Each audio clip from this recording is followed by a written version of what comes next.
everybody. Welcome to the podcast. We're so happy to have you be a part of this. We have an exciting one planned for tonight with some exciting guests.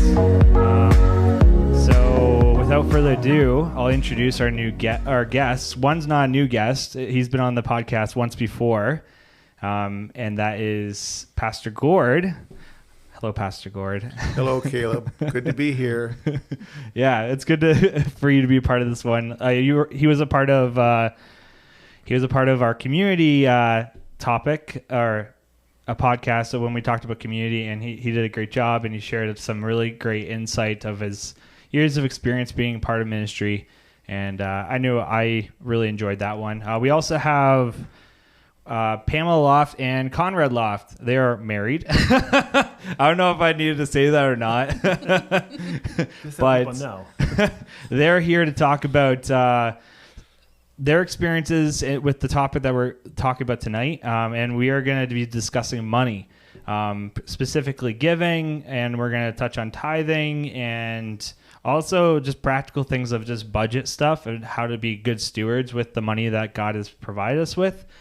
And yeah, but before we go into that, I thought it'd be kind of fun to do sort of an origin story type of thing with these guests. We'll get Pastor Gord to do it too, because we didn't do it when he was on originally. But I thought it'd be kind of fun to get people's stories of how they came to Welland BIC Church. And yeah, Pastor Gord, do you want to go first? Yeah, just real quick. That was back in 1991, but just before we actually arrived at Welland. We were in the country of Venezuela as missionaries there. And I got a call one night from the church board chairperson, Daryl Sider, from the Welland BIC Church. And he said, we'd like to offer you a proposal that you would consider coming to Welland BIC as our pastor when you come home from Venezuela. Well, that was kind of a big challenging thought. We were excited about that and kind of frightened because we had been out of the country for 10 years. But anyways, we thought about that, prayed about it, and finally came home in I think it was July the 9th, 1991. And wow, that's good memory right there. Yeah. And in November of that year, we started out as the pastoral family at Welland BIC Church. And we ended up being there for, I think, 22 years. And it was a great ride. Most of the time. Had lots of great experiences at Welland BIC. And so we're still part of the congregation now as a retired pastor, and Susie, my wife, and a lot of our children attend. So we're glad to be with all of you. Totally. And they're still really involved with our church. Pastor Gore does things like this. He also speaks on occasion for our services. And I think he's a deacon couple, I think. Yes. Yeah, he's part of the deacons. Same with Susie. And then Susie's on the worship team playing piano. I've tried to get her to sing, but that's a no bueno thing for her. She does sing, though. She does sing. There singing. Yeah, no, she does. And I haven't heard anything bad, but yeah, it's not her comfort level, I guess. I always joke around with her about that. But yeah, we also have... So we'll go over to Conrad and Pam and kind of hear their story of how they got involved as well. Yeah, go ahead. Well, hi, I'm Pam, and I was born, I guess, not in the church, but I was born in the hospital, but pretty much attended from, like... The get-go. The very get-go. Yeah. So that's... I don't want to exactly say what year anymore, but... It was when that new extension of the church was just built. Wow. Because the year's on there. I'm like, that's the year I was born. So if you know that trivia, then you'll know how old I am. Wow. Yeah, I didn't know that. Yeah, that's years. I mean, not that long ago. Oh, thanks. Sorry. No. I didn't want to make it seem like it was years ago. But no, that's actually really interesting. Conrad? Yeah, I kind of grew up in St. Catharines, and then I was going to church out there. And then I met Pam through the World Wide Web. it used to be called when back in the day. When Really? it wasn't cool. When Interesting. When it There wasn't were no a thing. apps. So you guys met through online dating then? It was kind of like a messaging platform. Okay. ICQ, if people can go back after I remember. I think I remember that. Maybe a few people can, if not. That's how we do it.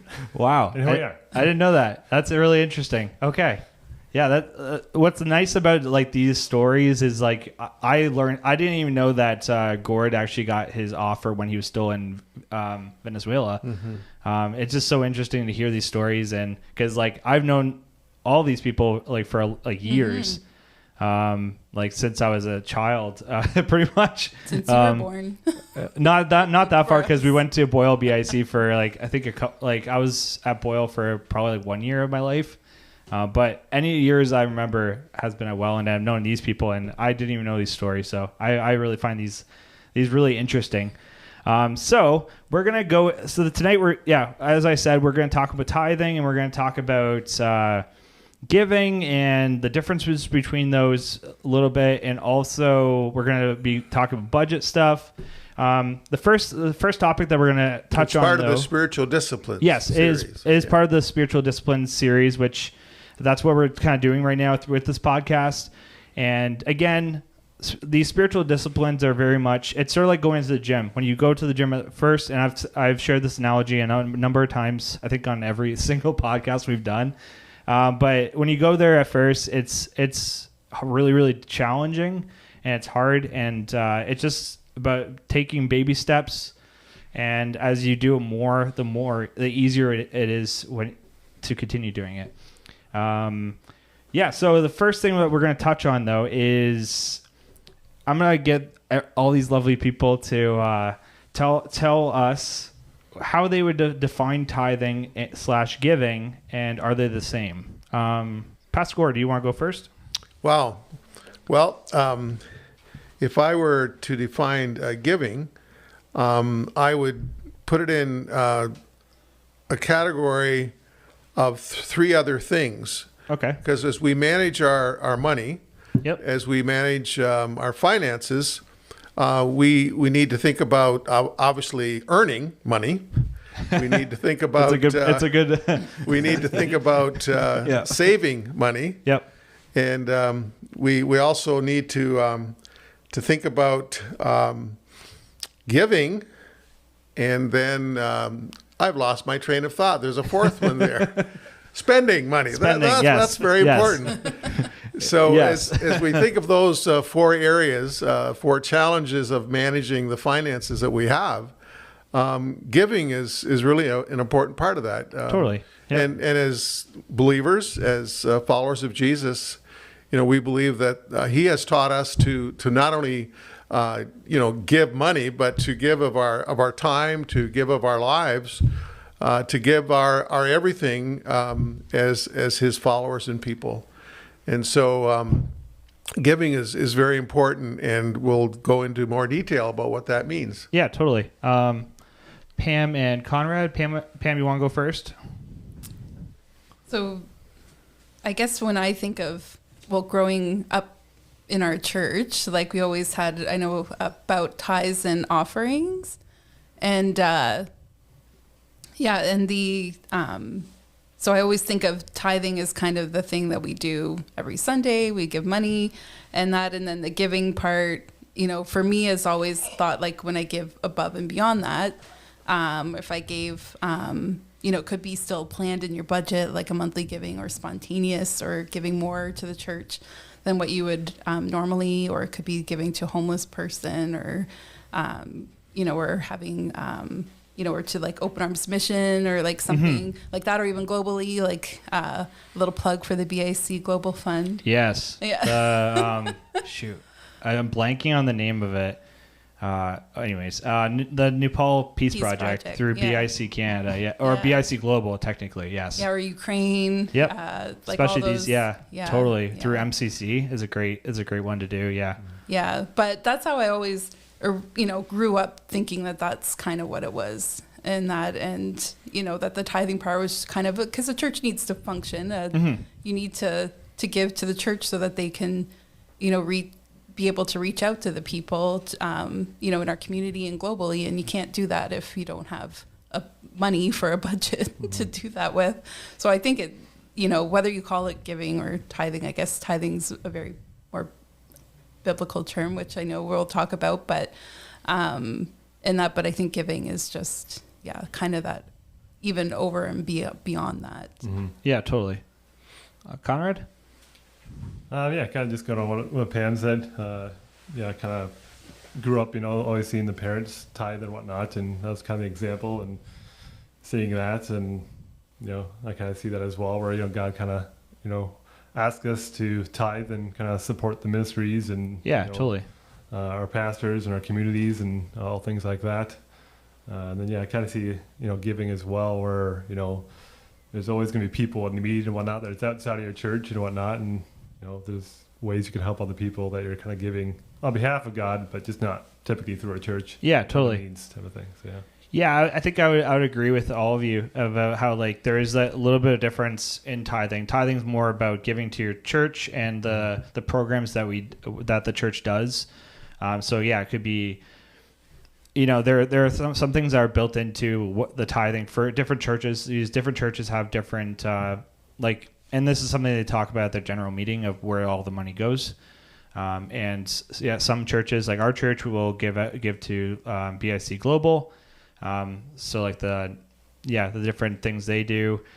We also give to MCC. But then there's other things like if people need counseling, we have we have money set aside to help people like that. Tithing is very much giving towards the church because of you believe in what the church does. Mm-hmm. And helping people, and it's not just a chore thing. It's doing it because you want to actually help people and the different programs that the church does.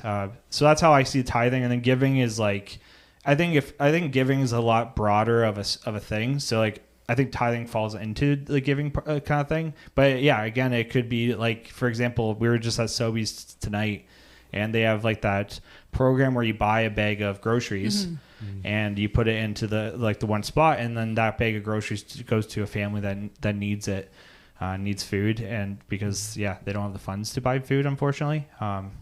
That's kind of my perspective on it. We're gonna go a little bit deeper on it, I think, next, and we're gonna talk about why giving is important, and we're gonna kind of go into some scripture with that as well, because we are faith-based.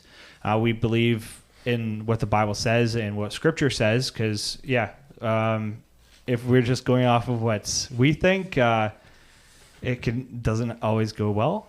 And we really believe that the Bible is God breathed. That's true word. Yeah, we want to follow that. Let's go into why giving is important. Gord, you want to go next? I think giving is important for a lot of reasons.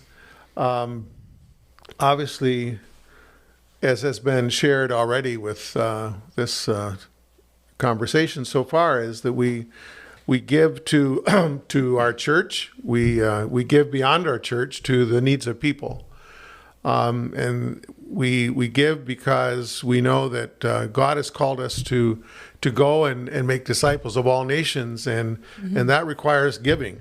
Sometimes it means you give yourself, you offer yourself as a missionary.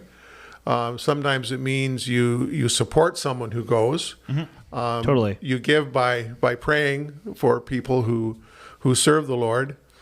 There are lots of ministries that we have in the church, and we like to give to the work that we do with children. We give to the work that we do with youth. We give Totally. to the work that we do with seniors, with families, and all across the board. Giving is really important to support. But beyond just the financial part of giving, the giving of sometimes we say that our tithes and offerings, it's giving ourselves. It's giving it's giving our time. It's giving our talents. We all have different gifts and talents to offer to the Lord in giving. Yeah. Do you have any comments, Pam or Conrad? Putting you on the spot a little bit. Well, I think too, like giving's important because it does change your focus and your attitude from Yeah. acquiring things and from greed and selfishness. And it really, in that instead, you find yourself giving more and more. The more you do it, the more you want to. Yeah. do it more, right? I think too, it falls into like that's like the spiritual discipline of it is like, where is our heart at with giving? That like the spiritual discipline is trying to, I think a big part of it is trying to take the focus on like what we want and like what will make our lives better and trying to put that on other people. Cause again, like God or Jesus talks about how like the two commandments of love God, love others. And those are the priorities, right? So like that, so our priority should be other people first and ourselves last almost, right? I found it really changed kind of, especially my attitude. Because like before I really would start to give, like a very selfish attitude. We're all very selfish, but I always felt I was very selfish in a lot of ways. Yeah. And I found that when I started to give, it really, made me devalue a lot of stuff I had and other things like that. Yep. And really kind of, felt more importance on, other people and not. Totally. Just the more you do that, the more you really realize that the stuff in this world is not going to last. It's only here temporarily. Yep. And it's hard too, is like these days, like consumerism is such a huge part of our social society, and it's kind of hard to break away from that. Because like, we're called to live in the world, not be the world or whatever. I'm totally butchering that. But like, we're trying to do things different. And I think like a big part of that is like, if you look at your possessions and you think about, okay, what if like all of a sudden someone stole this like tomorrow or today, like how is my heart going to feel? Any other comments on? I think there's a simple verse, and it's not one of the more well-known statements that Jesus left with us in the Bible, and it's in the book of Acts, and it says simply, it's more blessed to give than it is to receive. And just recently, our church supported a fundraiser for the Ukraine and all the needs that the people of Ukraine have right now. And it was really neat to say it was making chocolate cookies, or chocolate chip cookies, and some people bought the cookies, but they just wanted to give. And it was amazing to see the offerings that came in from people, because they knew that it would be a blessing to give to people who were hurting so much, and that can be multiplied many times. Yeah, totally. When we were talking earlier, you mentioned like some other scripture, like in terms of giving. Do you want to share some of that? What the Bible says about giving / tithing, or? Well, there's a well-known text in the Old Testament that we often refer to when we talk about tithing, which is giving a tenth of your income, and that's found in Malachi. Chapter 3, and it's kind of there's a question raised here, because God is speaking to his people in the Old Testament, the children of Israel, and it wasn't a good time for the children of Israel. They had become rebellious and disobedient, and so God raises this question: Will a mere mortal rob God? And yet you rob me, but you ask, how are we robbing you? In tithes and offerings is the answer that God gives. You are under a curse, your whole nation, because you are robbing me. We don't think of robbing God. But it's true. Bring the whole tithe into the storehouse, that there may be food in my house. Test me in this, says the Lord Almighty, and see if I will not throw open the floodgates of heaven and pour out so much blessing that there will not be room enough to store it. Now, in those days, tithing didn't usually mean money. You brought a tithe of the first fruits of your crop. It might be literally fruit. It might be wheat. It might be some type of grain. It might be wine. It might be one of your animals. And so they would bring that to the temple of the Lord, and they would support the ministry and the work of the priests who served in the temple of God. I must mention that I'm being disobedient here because I'm pounding the table a little bit. And maybe you're hearing me doing that. So I keep having to like make hand stop motions. that. Thanks, Caleb. So It's okay. We're doing this. We're just a team. So that's some Old Testament background to tithing, and there's other scriptures that talk about the tithe as well, or a tenth of your income. And so when you move into the New Testament, you hear other scriptures, and I'm just going to be very, very brief on this. When it talks about the collection of the saints, of those who have brought their offerings, and usually they're monetary offerings, says, each day of the week, each one of you should set aside a sum of money in keeping with your income. Interesting. Or it says in another as the Lord has prospered you. So some can bring $1, a child might bring a quarter, some can bring $50 or more than that. So as the Lord has prospered you, a sum of money in keeping with your income. And so it talks about our attitude in the midst of even severe trials. God is speaking to the people at a church called Corinth.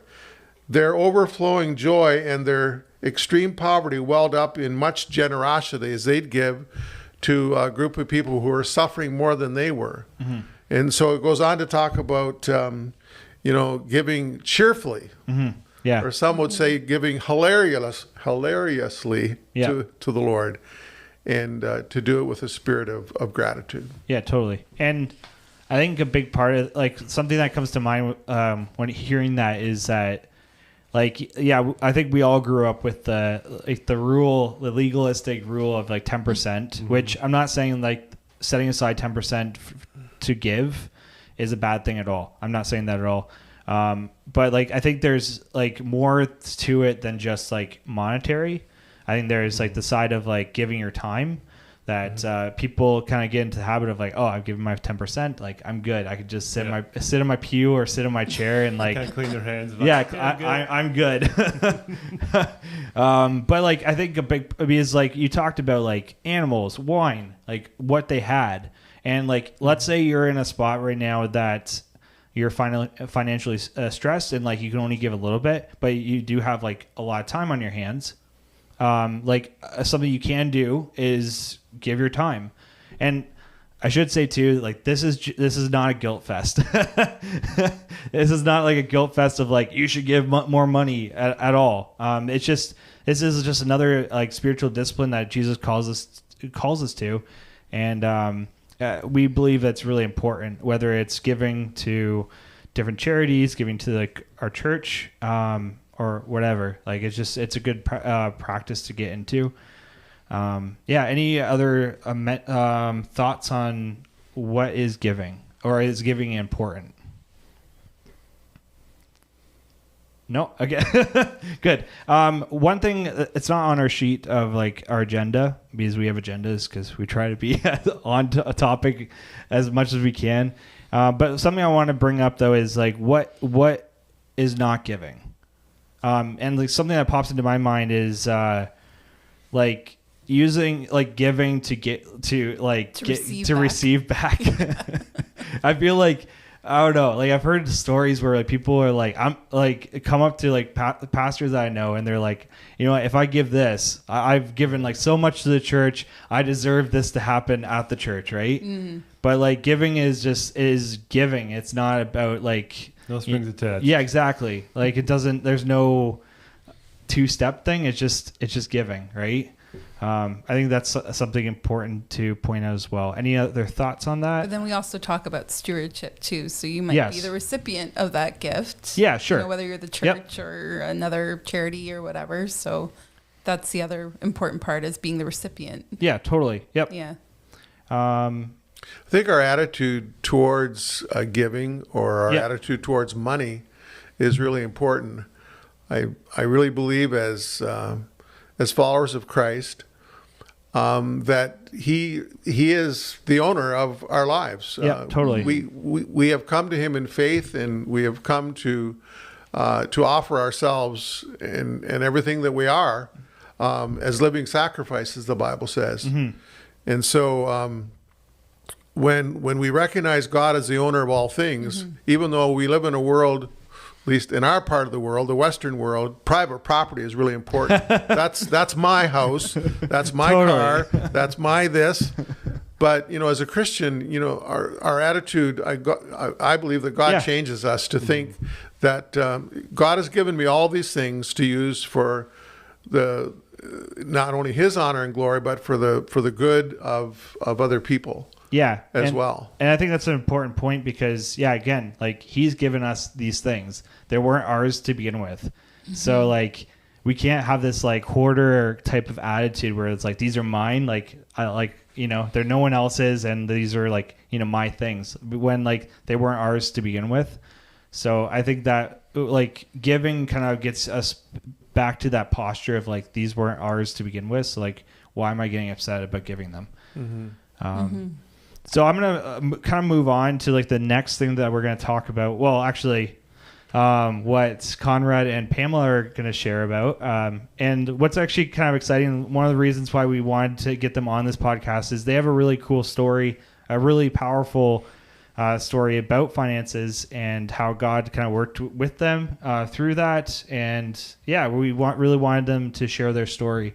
So guys, ready to? Well, no, I'm glad, that you said that's the reason we're on here, because I don't want anyone to think we're some financial experts and that we got it all together. To be fair, too, none of us are financial experts. No, disclaimer.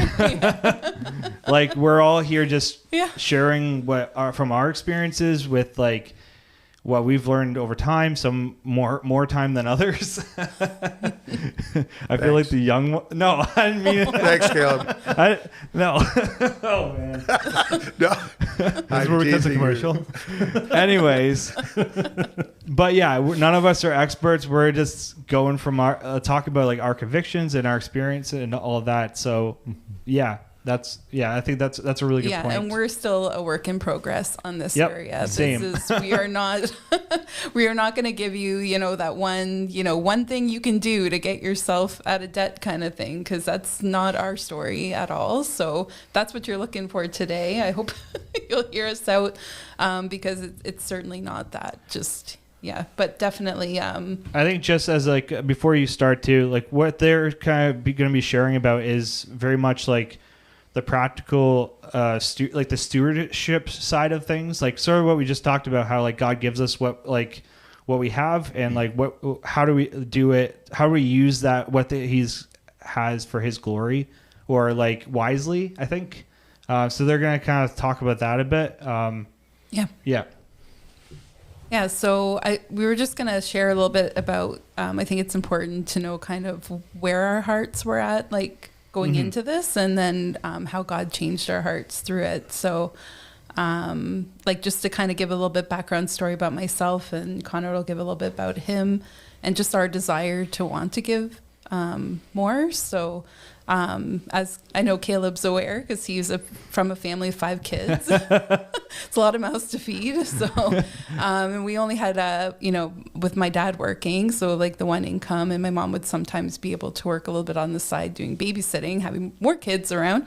But we didn't really have like a lot of like extra income to like even, to make big repairs on our house or updates or things like that. But so, we learned to live on just kind of the necessities at that time. And, it was a lovely like upbringing, like, very, kind of regular. I didn't feel like, we were lacking in anything. We always had food to eat and all that. But however, my mom, though, she was such a great example, though, of just showing compassion and being a good steward of what we did have. And, they found ways to give back to other people, like even if it wasn't financially.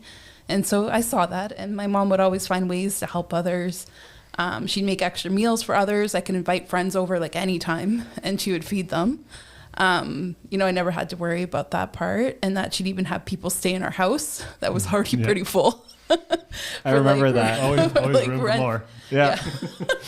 Rent free too, a lot. So, and so anyway, so, I had that as an example growing up. And then as well, like even within our church, like a lot of our church members gave to us. And I saw that like a lot of my siblings were homeschooled. And then there are people in our church that paid for their education at Niagara Christian College. And like we had our, I think it was in 2003, we went to Nicaragua, our church, and some people helped pay for me to be able to go to that. So that was a really neat experience too. And actually, while we were there, it was obviously an eye opener of just the needs that are out there globally as well.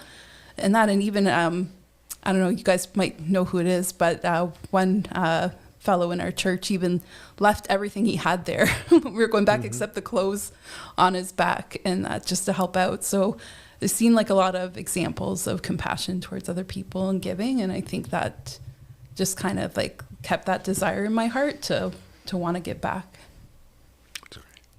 Yeah, totally. Yeah, that's awesome.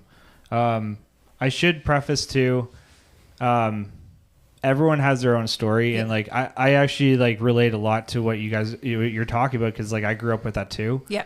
And yeah, it's interesting like what you pick up when you're growing up. But yeah.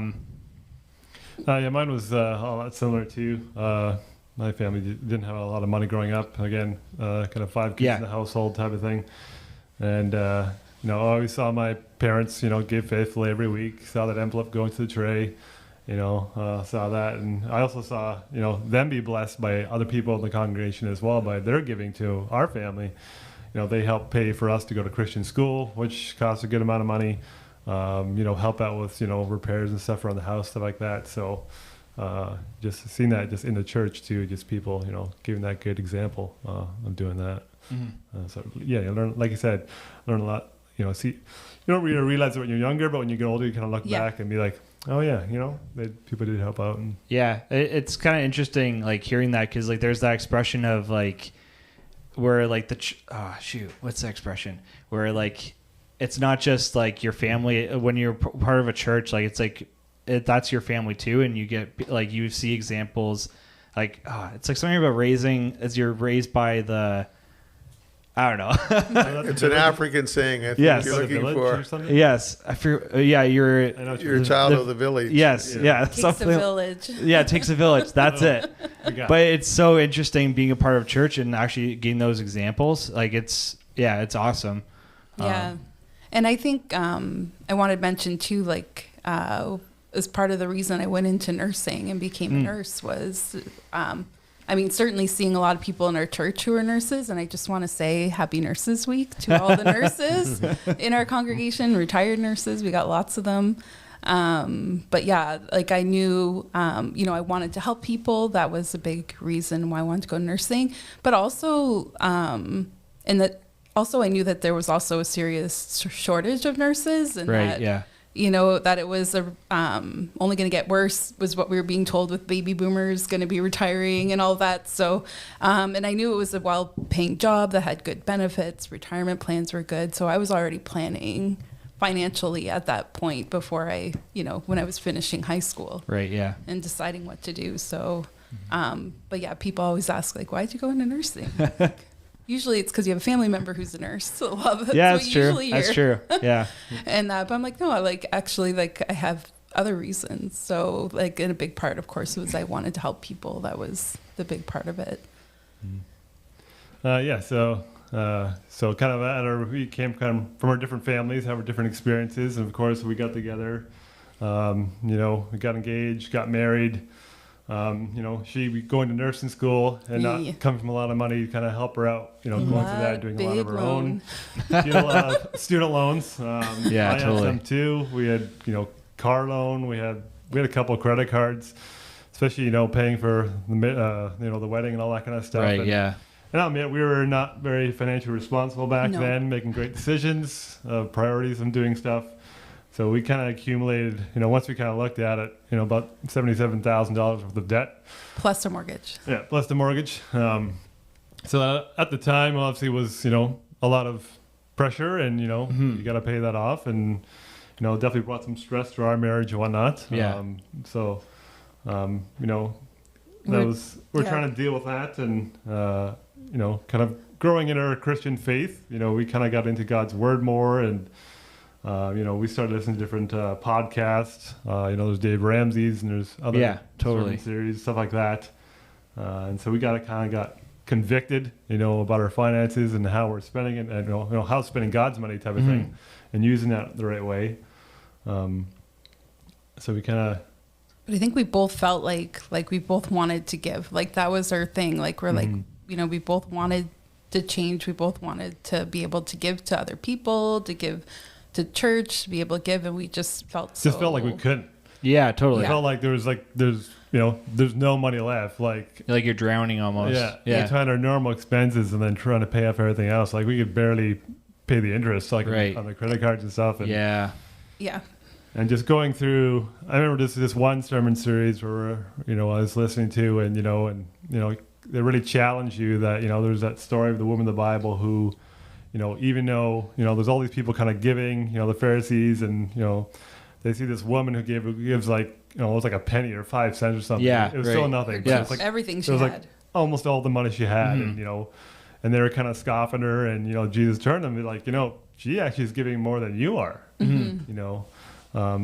So even if you don't think you have a lot, you can still give something. Totally, yeah. So that kind of inspired us, and we started off small. I think it was like $10 a week or something like that. It was nothing, right? A cup of coffees type of thing. Yeah. And we started with that, and we kind of the whole Dave Ramsey, the whole steps, paying off your debt. We kind of went through that, and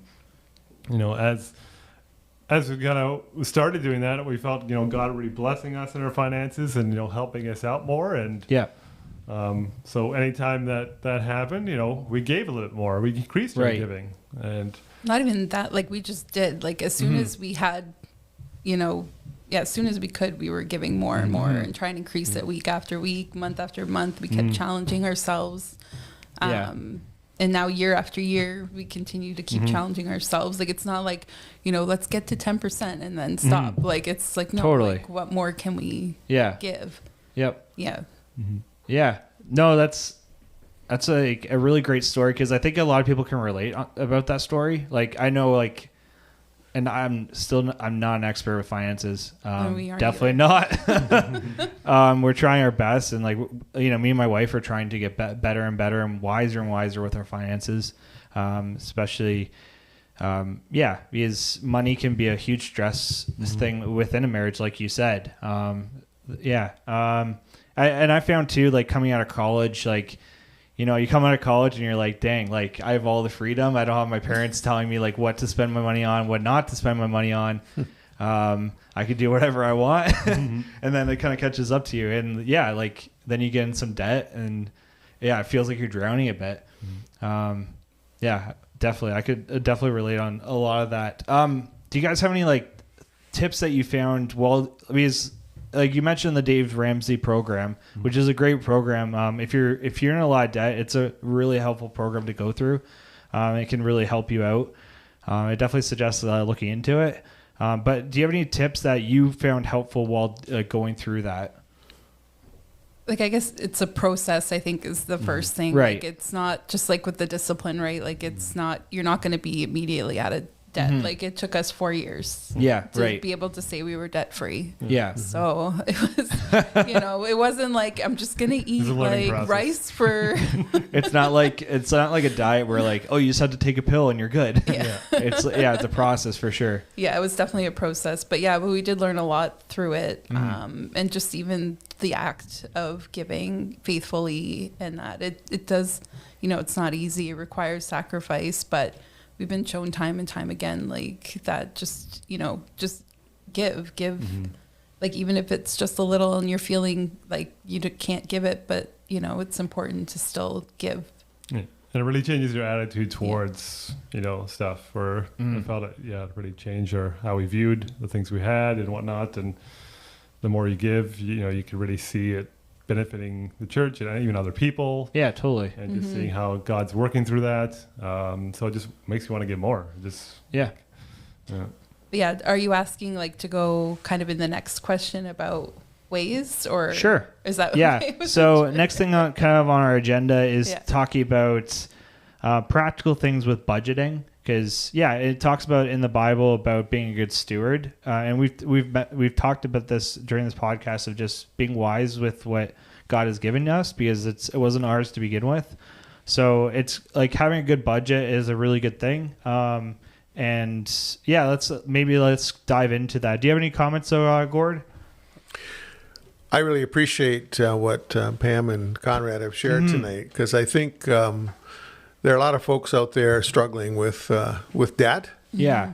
and they're struggling with living in a very consumer-oriented society. We're always being bombarded with commercials and advertisements and invitations to buy that. You Yes. need that, Yeah. and you're convinced. And we've gotten it all mixed up about what are our needs and what are our wants. Totally. Yeah. Yep. And of course, a lot of things we do buy would be more in the area of, that depends on the person, but Yeah, sure. more in the area of wants. Yeah. And so learning to live more simply and being able to release more to give to the work of the Lord and to help others and to spread the gospel is really what I think our aim is. So it may not happen overnight. Yeah. No. That you climb out from under that load of debt. And often with that is guilt. And sometimes with that is a marriage that is in conflict because you're struggling so much with money. One of you might be a spendthrift and the other one might be a miser. And that causes some conflict as well. Or even where your priorities are. That's right. Yeah. That's right. So I think it's important to have faith, to believe that you can climb out. These times that we're living in right now are very difficult. Yeah.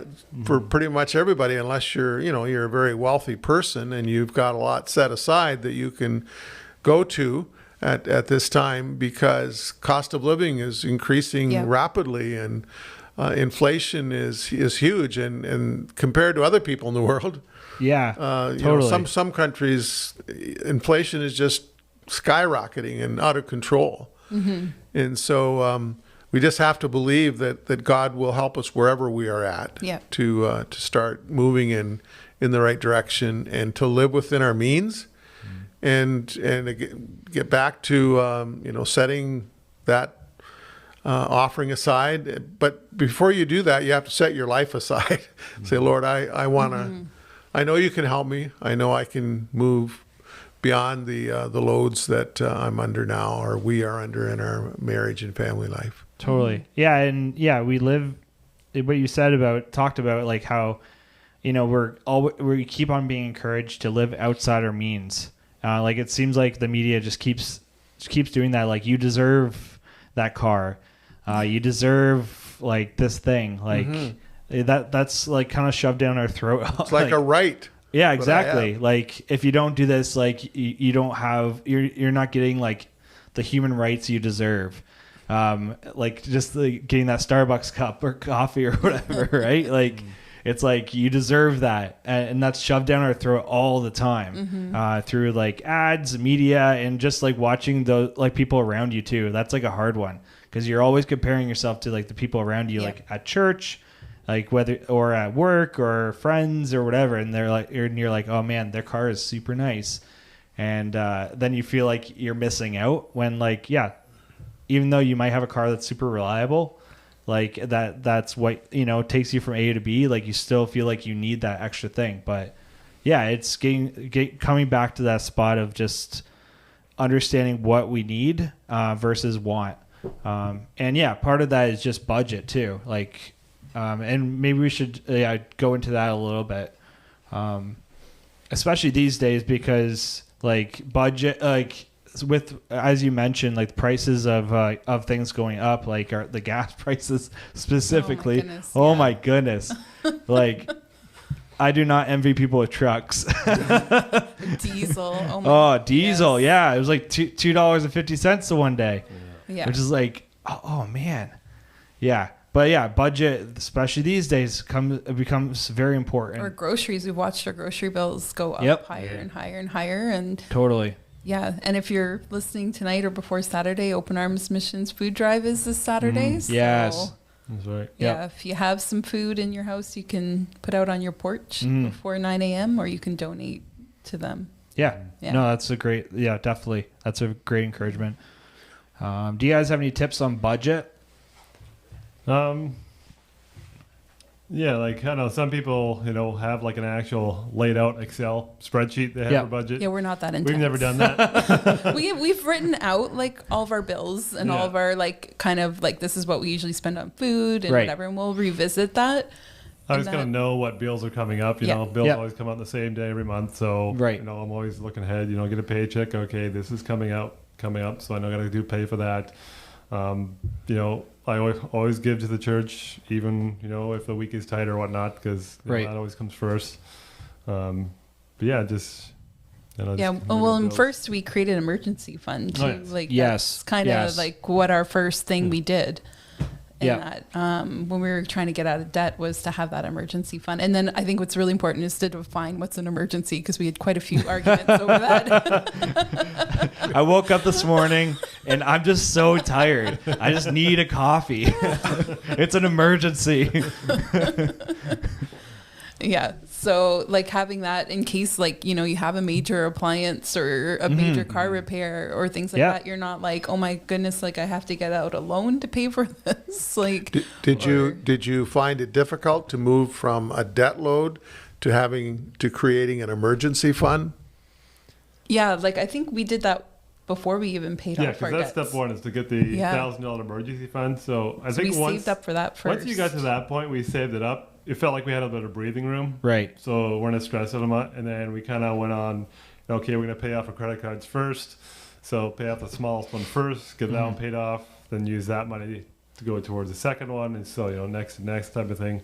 Right. And just, we kind of consolidated a bunch of our loans. And then eventually we kind of paid a lot per week for a while. And after 4 years, paid it off. Wow. Yeah. And as we paid off more debts too, we were able to give more and more each Absolutely. Yep. time. So like, and we did that, like, as we're able to give, we were able to. And then it's, once we became debt free, it was so much easier. Like we were able to even give more and be able to respond right away to needs as they come up and that. But it was like, we did cut back on a lot of things that, again, that wants versus needs thing. We did Totally, yeah. have to evaluate. I always felt like kind of guilty, especially when we're going through this process, because as I said before, I'm a very selfish person by nature, and Pam is a very giving person by nature through her heart. Like, Yeah. Whenever like she sees a need through friends or church or family, her initial response is, "Oh, how can we help them? What can we do?" Yeah. Where I'm just like, yeah, what about the money of it? How much is it going to cost us? Or she's just like, disregard that. We got to help these people. So I've really learned, and it's one of the great things I love about her, her giving heart. So Yeah. it's definitely kind of changed her attitude that way too. Yeah, totally. Yeah, it's definitely like those are some really good tips, especially the emergency fund one, because especially when you're like in debt, how like feeling like you're going like paycheck to paycheck, like where like if let's say you like, and like that worry of like, what if I get laid off or something bad happens, or car repair, because cars are expensive and they're just a money pit. Like what am I going to do? Like that stress of like putting that away because you have like that little bit of money set aside. Definitely. Yeah. Helps. Yeah. And I know like they say to start with just, a smaller amount, like 1,000 or something like that. But I know eventually, like if you follow all the steps, they also recommend to have, whether it's 3 months or 6 months or whatever of your wages. Yep. And that's, and I know some people who've successfully done that, which is great. We're not quite there. It's okay. Yeah. But I mean, certainly just having even just that small amount set aside for that. And then, if we ended up using it, then it's building it back up again. Right. Yep. And like, I think some like the feeling I like, for example, when I save, like sometimes it feels like it's like, oh man, I'm losing money by saving. But no, like it's still your money. Yeah. But it's just to help out in those spots where it is super stressful. Like for example, Lauren's car, this past year was like crapping out, and I shouldn't have said that. Was going down the tubes. The transmission was. We understood what you were saying. Yeah, making a lot of noises, and it was super rusty, and like it was definitely on its last legs. But yeah, having that money set aside, like it would like finding a new vehicle, like it was no big deal because you have that money set aside, and that helps a lot. Gord, do you have any thoughts to tips from your experiences? Again, that wasn't hit towards your age at all. My thoughts were going in a little different direction because of my age. Okay. Because I am in my retirement years. Totally. Yeah. And I guess I want to say a word. Maybe we should just talk a little bit about. I think there's a reality all across the world. This is really generalizing it, but there are the haves and the have-nots. And I think even in our Canadian society, there's very much a feeling, even in church sometimes, there's a feeling, I'm with the haves and I'm with the have-nots. And so as you think about retirement, and that's the stage of life that I'm in, and there are a lot of seniors in Canadian society who are in those retirement years.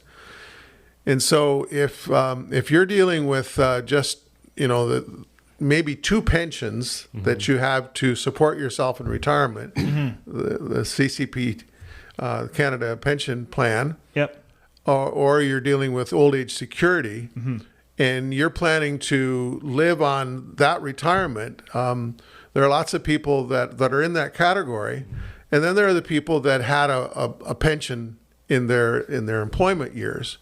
And so they have a work pension, and that goes into the retirement. I don't want to go into a lot of details on this, but I think we need to be conscious that there are a lot of people in that category of retirement who are struggling as well. Totally. With they want to give, and some can give much, and some can give lesser.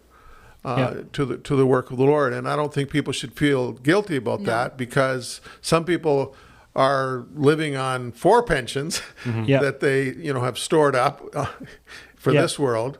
But the Bible says to store up treasures in heaven as well, and that's even more important. Totally. Yeah. No, and that's actually a really good perspective, because obviously we don't have that experience. And like knowing that and hearing that from like someone who is experiencing that and stuff, it's like, I think like I haven't even thought about that. So yeah, that's really interesting. Well, if you talk to, Conrad and Pam's generation, your generation, if you say, well, how much do you think you need to have, saved for your retirement years? And people now these days are talking about, maybe around $800,000 million.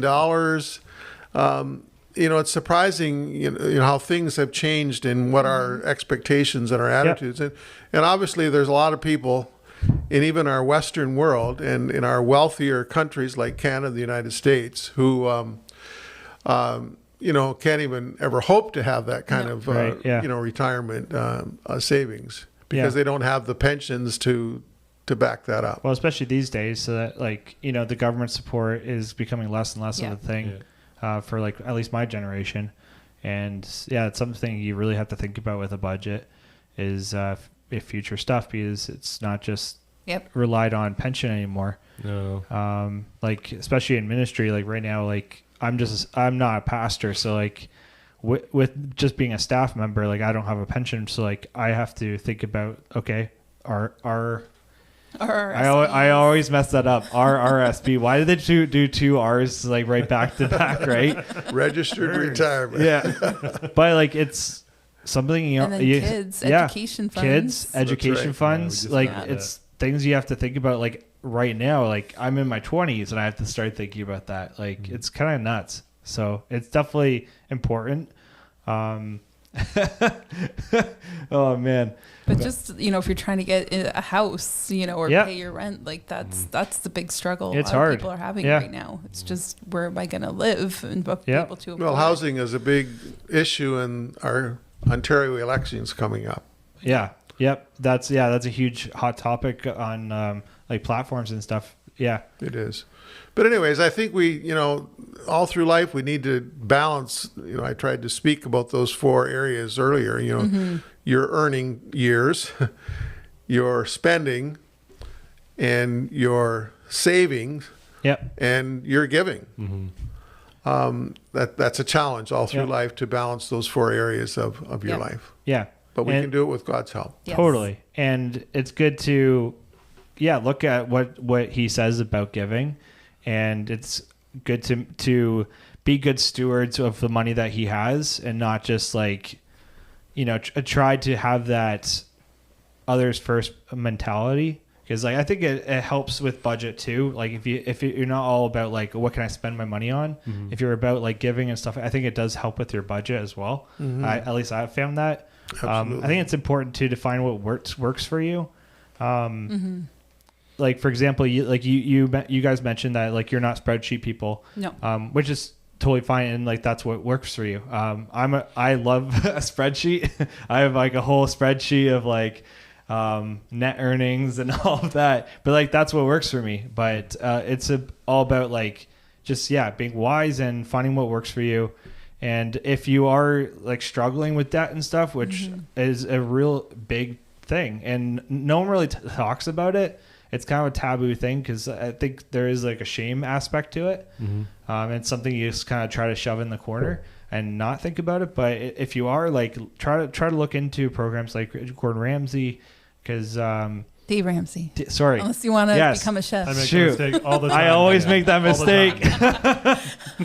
Yes, Gordon Ramsay, Dave Ramsay, not Gordon Ramsay. Hopefully, I didn't say that Although this you'd whole probably show. be in good financial state if you're Gordon Ramsay. Totally, yes. But yeah, look into those programs because, I feel like the devil has a way to get you into debt by trying to convince you that you need certain things, and also when you are in debt, try to destroy your self-esteem and just try to destroy who you are by being in debt too, by making you feel like a failure and all that. So if you are in that spot, I really encourage you to look into a program like Dave Ramsey, this program, because they can really help you be They are not set free. sponsoring this. No, just they so are you know. not sponsoring this. Maybe they should. But no, we're talking about it because it's really worked for you guys. And we don't want people to be in that spot because we authentically, I'll use that word, authentically care about our church people and those who are listening who aren't who are not a part of our church, and we don't want to see you in that position. But yeah, any last thoughts, comments? I just have I'm going to say this one quote. Sure. This one always stuck with me, just in the hard regards of tithing and whatnot, and that kind of stuff. It's from a pastor in the States. It says 90% with you and God is better than 100% you by yourself. Totally. Which always struck me, and when you think about it, it's yeah, that does sound better.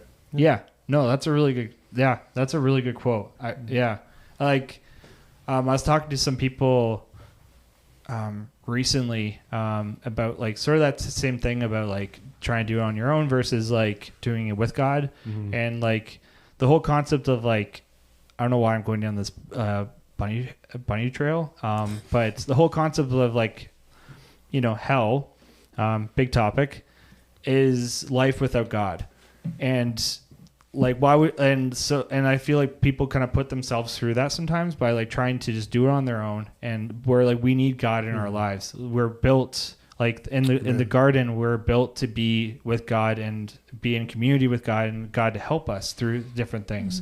And money is no exception. Yep.